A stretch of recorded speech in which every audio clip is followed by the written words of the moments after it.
मेरे दिव्य गुरुदेव श्री परमहंस योगानंद जी के द्वारा ये बहुत ही महत्वपूर्ण टॉपिक, कार्य के लिए ईश्वर की उपेक्षा न करें, नहीं ईश्वर के लिए कार्य की उपेक्षा करें। आपका अति व्यस्त होना आपके द्वारा ईश्वर की उपेक्षा करने के औचित्य का समर्थन नहीं कर सकता। यानी कि अगर आप अपने कार्य में बहुत ज़्यादा व्यस्त हैं और आप ईश्वर को भूल जाते हैं तो ये भी अच्छा नहीं है। आध्यात्मिक पथ पर चलने वाले साधकों को सांसारिक पथ पर चलने वालों से कहीं अधिक परीक्षाओं से गुजरना पड़ता है। इसलिए अपने सांसारिक दायित्वों को ईश्वर की उपेक्षा करने के लिए बहाना मत बनाइए।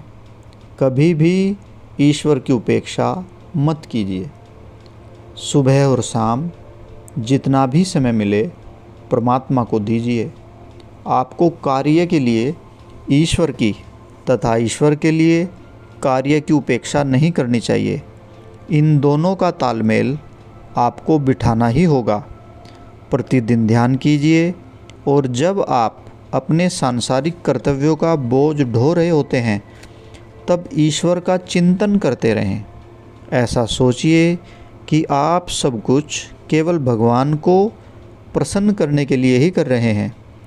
यदि आप ईश्वर के लिए कार्य करते रहेंगे तो आप चाहे कोई भी कार्य क्यों न कर रहे हों, आपका मन सदैव ईश्वर पर ही लगा रहेगा। ध्यान और कर्म के बीच संतुलन बनाए रखने के लिए कठिन संघर्ष में सबसे अधिक सुरक्षा रहती है। प्रभु को सदा अपनी चेतना में, अपने मन में, विचारों में रखने से मैं जो भी काम ईश्वर को अपनी चेतना में रखते हुए करता हूँ वही काम ध्यान बन जाता है। जिन्हें प्रतिदिन पीने की आदत होती है वे मदिरा के नशे में होते हुए भी अपना काम कर सकते हैं। उसी प्रकार जब आपको नित्य ईश्वर में उन्मत्त रहने की आदत पड़ जाती है तब आप अपना आंतरिक रूप से, अंदर से ईश्वर संपर्क जोड़े बिना काम करते रह सकते हैं। ईश्वर संपर्क तोड़े बिना काम करते रह सकते हैं। यानी कि ईश्वर से मन ही मन प्रार्थना करते हुए आप अपना काम करते रह सकते हैं। गहरे ध्यान की अवस्था में जब आपका मन सब विषयों से मुक्त होकर, सभी बातों से मुक्त होकर अंतर्मुखी हो जाता है और आप ईश्वर की चेतना में, ईश्वर के अनुभव में तन्मय हो जाते हैं, तब कोई भी विचार आपके स्मृति पटल पर, आपकी याददाश्त में नहीं उभरेगा।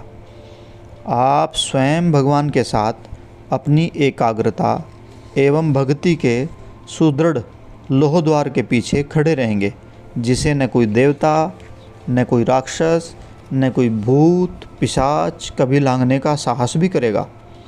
यह विजय ही सबसे अप्रतिम अवस्था है। कभी कभी सबसे अलग होकर ईश्वर के साथ रहिए। किसी से मत मिलें, अपना अंतर्निरीक्षण कीजिए, अध्ययन कीजिए और ध्यान कीजिए। ऐसे एकांत के लिए रात्रि सबसे अच्छा है। आप संभवतः सोचेंगे कि आप अपनी आदतों को बदलकर इसका अभ्यास नहीं कर सकते क्योंकि इतने सारे कर्तव्य आपका समय ले लेते हैं, परंतु सारी रात आपके पास है, इसलिए ईश्वर को ढूंढने का कोई बहाना नहीं हो सकता। यह भय मत रखिए कि आपकी नींद पूरी नहीं होगी तो स्वास्थ्य खराब हो जाएगा। गहरे ध्यान में आपका स्वास्थ्य और भी अच्छा होगा। रात को एक विशिष्ट समय के पश्चात मेरा मन इस जगत में रहता ही नहीं। मानसिक रूप से मैं हर बात से अलग हो जाता हूँ। निद्रा का मेरे जीवन में कोई महत्व नहीं है। रात को मैं अन्य लोगों की तरह सोने की चेष्टा करता हूँ, सोचता हूँ कि अब मैं सो जाऊँ, परंतु फिर एक महान प्रकाश प्रकट हो जाता है और उसी के साथ निद्रा के सारे विचार विलुप्त हो जाते हैं। नहीं सोने से मुझे कोई अंतर नहीं पड़ता। अखंड जागृत अवस्था में मैं देखता हूँ कि निद्रा का कोई अस्तित्व ही नहीं है। दिव्य ज्ञान का आनंद चेतना को मुग्ध कर देता है। मैं ईश्वर की लीला को जिस प्रकार देखता हूँ वैसा कोई नहीं देख सकता सिवाय उनके जिन्हें प्रभु स्वयं दिखाते हैं। मैं इस जगत नाटक का पात्र हूँ और मैं उससे अलग भी हूँ। मैं आप सबको इस विराट नाटक के कलाकारों के रूप में देखता हूँ। प्रभु इस नाटक के दिग्दर्शक हैं। यद्यपि आपको एक विशिष्ट भूमिका दी गई है, तथापि प्रभु ने आपको स्वचालित यंत्र नहीं बनाया है, रोबोट नहीं बनाया है, गुलाम नहीं बनाया है। वे चाहते हैं कि आप अपनी भूमिका बुद्धिमानी और एकाग्रता और इस भाव के साथ निभाएं कि आप यह भूमिका अन्य किसी के लिए नहीं, केवल ईश्वर के लिए निभा रहे हैं। आपकी सोच ऐसी होनी चाहिए। ईश्वर ने आपको इस जगत में एक विशिष्ट कार्य के लिए चुना है। आप चाहे कोई व्यवसायी हो, चाहे कोई गृहिणी हो, चाहे कोई श्रमजीवी हो, अपनी भूमिका केवल प्रभु को प्रसन्न करने के लिए निभाएं। तब आप इस जगत की सीमितता और इसके दुखों पर विजयी होंगे। जिसके हृदय में भगवान विराजते हैं उसके पास देवताओं की समस्त शक्तियाँ होती हैं। उसकी विजय को कोई रोक नहीं सकता। ईश्वर किसी गूढ़ तत्व के माध्यम से नहीं, अपितु प्रबुद्ध आत्माओं के माध्यम से सिखाते हैं। जब आप जीवन की घाटी में अंधे बनकर उस अंधकार में ठोकर खाते हैं, लड़खड़ाते चलते रहते हैं, तब आपको किसी ऐसे मनुष्य की आवश्यकता होती है जिसकी आंखें हों। आपको गुरु की आवश्यकता होती है।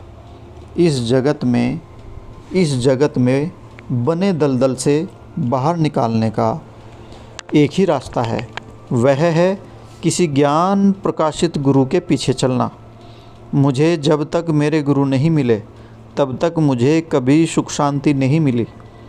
वह गुरु जो मेरी आत्म उन्नति में रुचि रखते थे और जिनके पास मेरा मार्गदर्शन करने के लिए ज्ञान प्रकाश था। अपने हृदय में भगवान के लिए निरंतर रोते रहिए।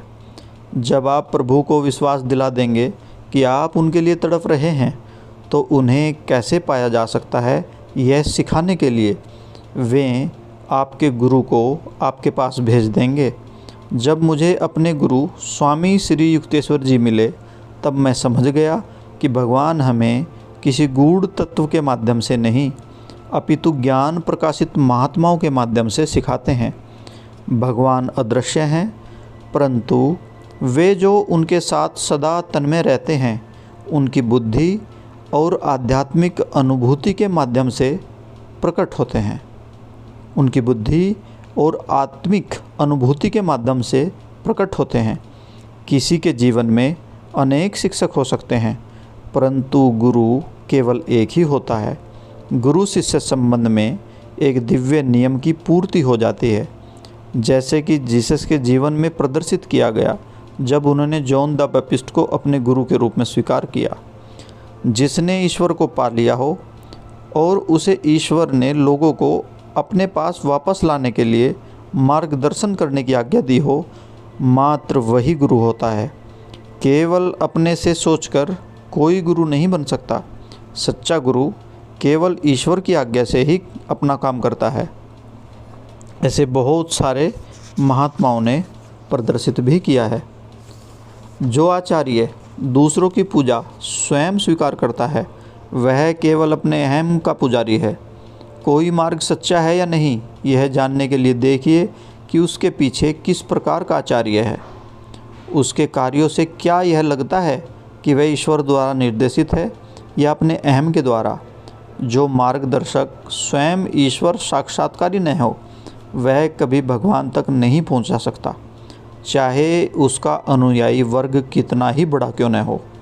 सभी चर्चों ने भला ही किया है, परंतु धार्मिक मतों में अंधविश्वास लोगों को आध्यात्मिक दृष्टिकोण से अज्ञानी बनाकर उनकी उन्नति को रोक देता है।